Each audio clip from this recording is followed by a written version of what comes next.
क्या किसी देश में बिजली पानी की समस्या इतनी बढ़ सकती है कि वहां के राष्ट्रपति को खुद का देश छोड़ने पर मजबूर होना पड़े? ऐसा देखने को मिला अफ्रीकी देश मेडागास्कर में, जहां के राष्ट्रपति एंड्री राजो एलिना को खुद का देश छोड़कर भागना पड़ा। आखिर क्यों? नेपाल, श्रीलंका, बांग्लादेश के बाद में अब अफ्रीकी देश मेडागास्कर। यहां पर प्रदर्शन क्यों हो रहे हैं? इतने ये प्रदर्शन उग्र क्यों हो जा रहे हैं कि एकाएक सालों से जो सत्ता संभाल रहे हैं, जो नेता सत्ता में काबिज है, उनकी सत्ता को ही हिला दे रहा है। और ये सत्ता गिर जाती है, सरकार गिर जाती है और वहां पर तख्ता पलट हो जाता है। और लगातार एक के बाद एक देशों की संख्या क्यों बढ़ रही है जहां पर उग्र प्रदर्शन हो रहा है, जेंजी प्रदर्शन कर रहे हैं, और ये प्रदर्शन इतने ज्यादा बड़े हो रहे हैं, इतने ज्यादा विकराल हो रहे हैं कि तख्ता पलट तक कर दे रहे हैं। आज बात करेंगे इसी पर। और क्या ये जो प्रदर्शन है उसे खत्म नहीं किया जा सकता? क्या इसे नहीं रोका जा सकता है ताकि लगातार ये अलग अलग देशों में जो उग्र प्रदर्शन हो रहा है उसे बंद किया जा सके, खत्म किया जा सके? आज बात करेंगे इसी पर विस्तार से, और इसकी शुरुआत करेंगे वर्तमान स्थिति से, यानी कि आज की स्थिति से। आज मेडागास्कर में प्रदर्शन जारी है। वहां की जनता बेहाल है। वहां की जनता का कहना है कि अब बहुत हो चुका, हमें बदलाव चाहिए। जी हां, जेंजी का उग्र प्रदर्शन लगातार जारी है मेडागास्कर में। मेडागास्कर एक अफ्रीकी देश है। दरअसल यहां पर बिजली और पानी की समस्या है। बहुत लंबे समय से बिजली और पानी की समस्या देखने को मिल रही थी। इस दौरान तमाम जो जेंजी है वो सड़कों पर उतरे और उनका कहना था कि ये मूलभूत समस्या है जिसका वादा आपने किया था, और आपने कहा था कि हम जब सरकार में आएंगे तो मूलभूत सुविधाएं आपको मुहैया करवाएंगे। लेकिन अब हमें वो मूलभूत सुविधाएं नहीं मिल पा रही है। बिजली और पानी की कमी है, बिजली और पानी की कटौती है, जिसकी वजह से हम परेशान हैं। ये कहना है जेंजी का, मेडागास्कर की आवाम का, जनता का। जिसके बाद में 25 सितंबर से उग्र प्रदर्शन हुआ। लोग सड़कों पर उतरे, प्रदर्शन किया गया। इसी बीच पुलिस कर्मियों ने तमाम जो जेंजी हैं उन्हें रोकने का प्रयास किया। इस बीच दोनों के बीच में आमना सामना हुआ। जेंजी और पुलिस के बीच में झड़प भी देखने को मिली और एकाएक पुलिस ने गोलियां चलाना, गोलियां बरसाना शुरू कर दिया, जिसमें 22 युवाओं की मौत हो गई, ऐसी जानकारी निकलकर सामने आ रही है। इसके बाद में देखते देखते ये प्रदर्शन इतना ज्यादा उग्र हो गया कि जेंजी सड़कों पर उतरे। उसके बाद में साफ तौर पर कहा कि यहाँ पर सिर्फ बिजली या पानी की समस्या नहीं है, इसकी कटौती नहीं है, बल्कि लंबे समय से जो प्रशासन में व्यवस्था है वो काफी ज्यादा खराब है, मूलभूत सुविधाओं की कमी है। उसके बाद में अब हमें बदलाव चाहिए, क्योंकि लगातार यहाँ पर भ्रष्टाचार भी बढ़ते जा रहा है। इसके बाद ये प्रदर्शन उग्र हुआ, और ये प्रदर्शन क्या उग्र होने के बाद में इस प्रदर्शन में इतनी ताकत थी, जेंजियों के प्रदर्शन में इतनी ताकत थी कि वो राष्ट्रपति को उनके खुद के देश से बाहर निकालने पर मजबूर कर सके। जी नहीं, इसके पीछे भी एक बड़ा कारण है। ऐसा क्या हुआ कि राष्ट्रपति एंड्री राजो एलिना को खुद की सत्ता से बेदखल होना पड़ा, अपना देश छोड़कर भागना पड़ा? क्या इसके पीछे कोई बहुत बड़ी साजिश है? दरअसल मेडागास्कर में एक सैन्य इकाई है जिसका नाम है कैप्सेट। 2009 में जब राष्ट्रपति एंड्री राजो एलिना सत्ता में आए तो 2009 में इस सैन्य इकाई ने राष्ट्रपति की खूब मदद की, और मदद के बाद वो सत्ता में आ गए। लेकिन अब स्थिति ये है कि यही सैन्य इकाई राष्ट्रपति के खिलाफ उतर गई, और जब ये राष्ट्रपति के खिलाफ उतरी तो इसमें कई ऐसे सुरक्षा कर्मी थे, सुरक्षा बल थे, जिन्होंने जेंजियो का साथ दिया।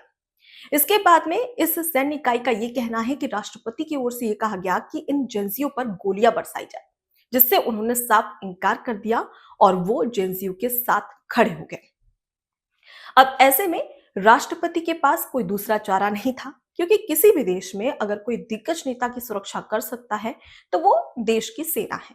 लेकिन जब देश की सेना ही जनता के साथ, आवाम के साथ खड़ी हो जाए तो फिर उसके बाद में कहीं ना कहीं वो सत्ता डगमगा जाती है। यह हमने देखा नेपाल में, यह हमने देखा बांग्लादेश में। अब सबसे बड़ी बात कि राष्ट्रपति करे तो क्या करे। दरअसल कल यानी कि सोमवार को शाम को उन्हें जनता को संबोधित करना था, लेकिन वो देश छोड़कर भाग जाते हैं। उसके बाद लंबा इंतजार किया जाता है। उसके बाद एक वीडियो जारी होती है। लाइव वीडियो राष्ट्रपति के सामने आती है, जिसमें इस बात का जिक्र करते हैं कि मेरे खिलाफ एक बहुत बड़ी साजिश रची गई है। मुझ पर जानलेवा हमला किया गया। मैंने खुद को बचाने का प्रयास किया और इस वजह से मुझे वहां से भागना पड़ा। फिलहाल मैं सुरक्षित हूं, लेकिन ये सत्ता हथियाने का एक बड़ा और घिनौना प्रयास किया गया है। ये कहना है राष्ट्रपति एंड्री राजोएलिना का। जिस देश में वर्तमान की स्थिति बेहद खराब है, अब उस देश के बारे में भी जान लीजिए, जहां पर उग्र प्रदर्शन हो रहा है। तमाम जो जेंजी है वो सड़कों पर है और पुलिस और जेंजी आमने सामने है। दरअसल इस देश के इतिहास की बात करें तो 1960 में जाना पड़ेगा, जब फ्रांस ने मेडागास्कर में राज किया, प्रशासन किया। 1960 में जैसे ही मेडागास्कर फ्रांस से आजाद हुआ, उसके बाद में सत्ता का एक सामंजस्य देखने को मिला, जहां पर आवाम के साथ ही साथ, आम जनता के साथ ही साथ नेता भी और जो सैन्य इकाई है वो भी बखूबी काम कर रही थी। लेकिन एकाएक हुआ यूं कि जो सैन्य इकाई है और उसके साथ ही जो नेता है, उनके बीच में एक आपसी झड़प देखने को मिल रही थी, एक तनाव देखने को मिल रही थी। उसके बाद हुआ ये कि लगातार इस प्रकार की जब चीजें सामने आ रही थी, तो ऐसे में यहाँ पर 4 बार तख्ता पलट हुआ है। यानी कि ये पहली बार नहीं है जबकि मेडागास्कर में तख्ता पलट हो रहा हो। इससे पहले भी 4 बार तख्ता पलट हो चुका है। यानी कि जो लोकतांत्रिक ढांचा है वो कमजोर हो रहा था, वो हिल रहा था, और यही वजह है कि अब 5वीं बार वहां पर तख्ता पलट हुआ है। अब मेडागास्कर की बात हो चुकी है, लेकिन सबसे बड़ी बात कि लगातार ये उग्र प्रदर्शन क्यों हो रहे हैं।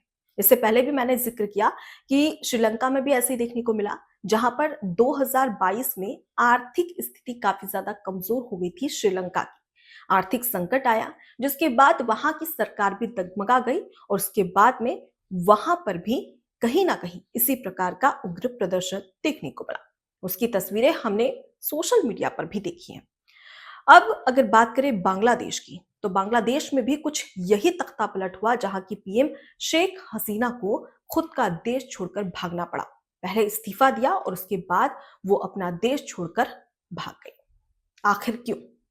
इसके बाद में बात करें नेपाल की, तो नेपाल में भी कुछ यही देखने को मिला, जहां पर ओली को अपनी गद्दी छोड़कर, केपी शर्मा ओली जो कि उस समय प्रधानमंत्री थे, उन्हें अपनी सत्ता छोड़कर, अपनी गद्दी छोड़कर इस्तीफा देना पड़ा। आखिर क्यों? तो लगातार प्रदर्शन हो रहा है और प्रदर्शन का कारण सिर्फ एक ही है कि जो देश है वहां की आवाम सुरक्षित नहीं है। वहां की जनता को कहीं ना कहीं रोजगार की कमी है, विकास की कमी है, मूलभूत सुविधाओं की कमी है। और जब वो नेताओं से जो वादा करते हैं कि हम ये मूलभूत सुविधाएं आप तक पहुंचाएंगे, और जब वो सत्ता में आते हैं तो अपने वादे से मुकर जाते हैं। जनता उन्हें याद दिलाती है, एक बार नहीं, 2 बार नहीं, बल्कि सैकड़ों बार। लेकिन उसके बावजूद भी वो जनता की बातों को अनसुना कर देते हैं, इग्नोर करते हैं, जिसके बाद में होता है प्रदर्शन। और ये प्रदर्शन के जरिए जनता सड़कों पर पहुंचती है और जो वर्तमान सरकार है उसे बताने का प्रयास करती है कि अब आप सत्ता में हैं और आपने जो वादा किया था अब उसे पूरा करिए। लेकिन वो वादा पूरा नहीं हो पाता है, जिसके बाद में ये प्रदर्शन उग्र हो जाता है। एबीसी हिंदी न्यूज आज ही जुड़िए हर खबर के साथ